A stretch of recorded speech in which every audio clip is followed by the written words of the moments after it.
All right, everyone. Good morning, good afternoon, or good evening, whatever time it is, wherever in this vast world it is that you may or may not happen to be. Welcome once more to another live stream of Alexandra Mayers Live, page by page reading and commentary of the modern English version of the Bible. So today we're going to go back into the first book of Kings, chapter 19. I'm excited to read this chapter because, again, we're focusing on Elijah, who is rapidly becoming one of my favorite people in the Bible. I really like the story of David a lot, but the story of Elijah is very interesting. But I also like the story of Moses, and I like the story of Ruth. Um, I just really enjoy reading the Bible. But before we get started, let me give all of you a little bit of a life update. So, I made it known officially, publicly, that I have a boyfriend now, because I do. And strangely, the relationship began over 3 years ago. Um, I kind of feel good about the situation. Actually, more than kinda. I feel very good about the situation. And hopefully, in about a month, maybe less, he and I will reconnect again in person. So, should that happen, that'll be great. Um, I had a good day today. I had to run a whole bunch of errands, so I found myself sitting in traffic quite a bit, which was annoying. But whenever I sit in traffic, it gives me a chance to think about life and whatnot. And I'm at a good place in life. As always, I'm fighting the good fight, but I had a pretty good January. I wasn't sure how this year was going to start. It started out um, incredibly active for me. There has been a lot going on in my life, actually, but in a good way. I'm looking forward to doing quite a bit of traveling this winter. I guess I'll be traveling throughout the rest of the winter. And I haven't completely decided where I'll be in the spring just yet, but I have a feeling. Let's see what else. After I do this stream, I might do a little bit of a fashion show stream because I meant to do it the other day, but I got busy with something else. But I have my clothing for being in the snow. I'll be in the snow um, in early February. And I'm really looking forward to it because I haven't been in the snow in a really long time.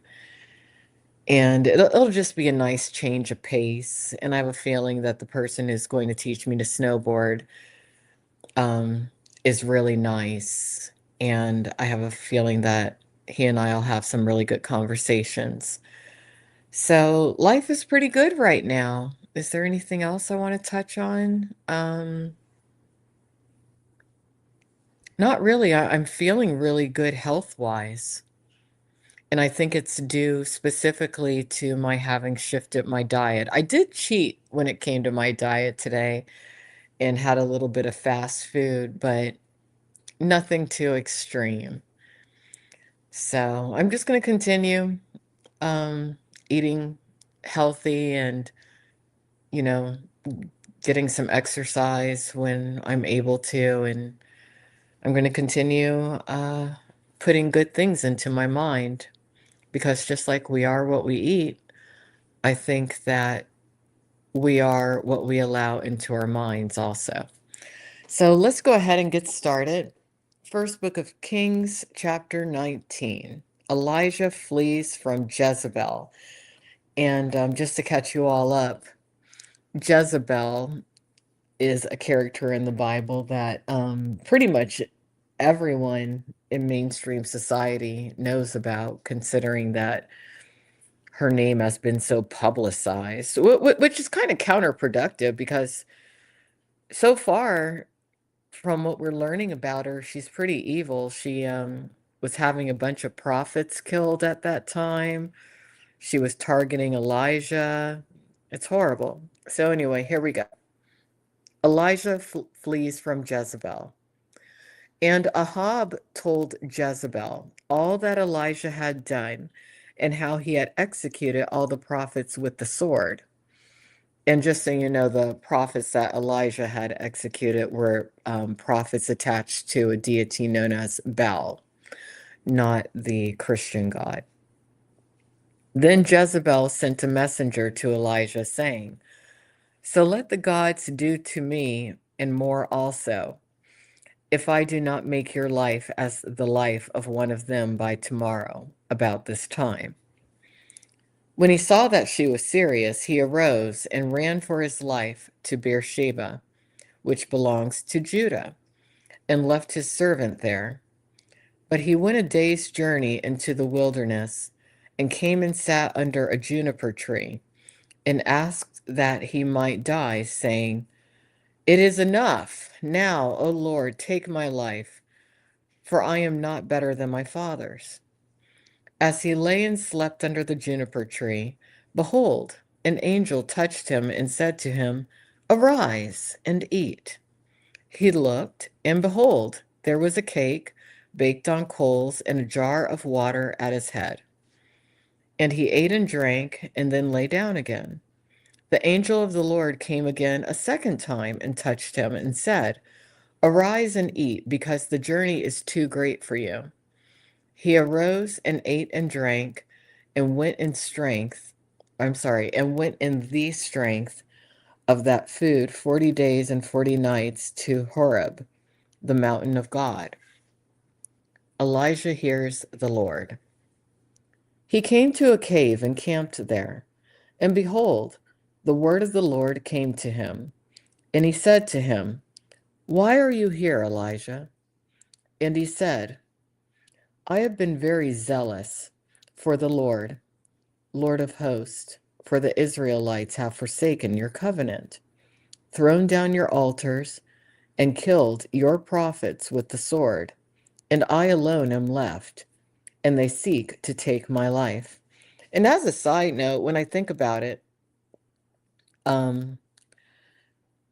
Elijah most likely very quickly executed those prophets of Baal because he saw so many of his peers who were prophets killed by Jezebel, and he probably felt at the time an eye for an eye, a tooth for a tooth. And he may have in time regretted his decision. And I was saying in an earlier stream that it's very interesting to me that so much of Elijah reflects that of Jesus Christ, with the difference being that Jesus Christ was not willing to kill, whereas Elijah was. And I suppose that's the main difference between the Old Testament and the New Testament. But let's continue. He said, "Go and stand on the mountain before the Lord." And behold, the Lord passed by, and a great and strong wind split the mountains and broke in pieces the rocks before the Lord. But the Lord was not in the wind. And after the wind, an earthquake came, but the Lord was not in the earthquake. And after the earthquake, a fire came, but the Lord was not in the fire. And after the fire, a still small voice. When Elijah heard it, he wrapped his face in his cloak and went out and stood in the entrance to the cave. And behold, a voice came to him and said, "Why are you here, Elijah?" And he said, "I have been very zealous for the Lord, Lord of hosts, because the Israelites have forsaken your covenant, thrown down your altars, and killed your prophets with the sword, and I alone am left, and they seek to take my life." So he realizes that he's being stalked, and that's another reason why I really liked the story of David when it came to the account of him being stalked by Saul. and how most likely anyone out there who's a stalking victim, your best bet is to have faith in God and Jesus Christ. As of current, I'm dealing with some stalkers who are primarily women, which is strange, white women. It's very interesting. And it's a shame because I've known quite a few very, very, very good white women throughout my life, many who have been friends of mine. And when I relate to them what I'm contending with right now, they say to me, I wouldn't blame you if you decided to completely write off white Americans at this point. And I was like, no, I'm not that kind of a person. I'm not a racist. I notice race. I notice cultural and ethnic differences, but I'm not a racist. And I just feel like these particular white women who are stalking me are just bad representatives. Not really of white women, though, of humanity. That's what I feel. And I had a really interesting dream the other night. I dreamed that each of those women was brought to justice and their children were legally taken from them.